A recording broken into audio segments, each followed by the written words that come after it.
Hey guys, দেখো আমার বহুদিনের ইচ্ছে ছিল পাহাড়ে যাব, কিন্তু পাহাড়ের একটা ভার্জিন জায়গায় ঘুরে বেড়াবো। তো আজকে আমার এটা পসিবল হয়েছে। আমি যেখানে এসেছি পাহাড়ের ওপরের দিকটায় কেউ নেই, মানে literally I am the alone.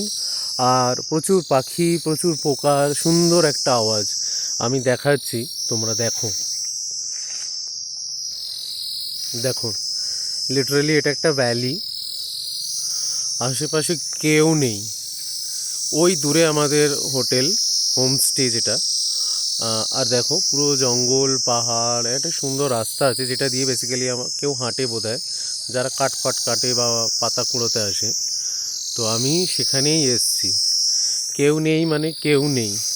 আর সত্যি কথা বলতে পাহাড়ের বা জঙ্গলের কোর এরিয়াগুলো এলে যেটা সব থেকে ভালো লাগে সেটা হচ্ছে মানুষ নষ্ট করে না, নোংরা করে না, যার জন্য দেখো কি সুন্দর ফুলটা, এই ফুলগুলো দেখতে পাওয়া যায় তখন একদম পরিষ্কার, তখন কেউ থাকে না বলে এগুলো সুন্দর দেখতে পাওয়া যায়। দেখছো কত সুন্দর সুন্দর ফুল, দেখো কি সুন্দর ল্যাভেন্ডার কালারের, পিঙ্ক কালারের, যেগুলো মোটামুটি তুমি হোটেল বা এখানে যেগুলো আছে সেসব জায়গায় গেলে এগুলো তোমরা পাবে না। ওই জন্য বেসিক্যালি আমি একটু ভার্জিন জায়গা পছন্দ করি। তাতে কি হয়, লোকজন থাকে না,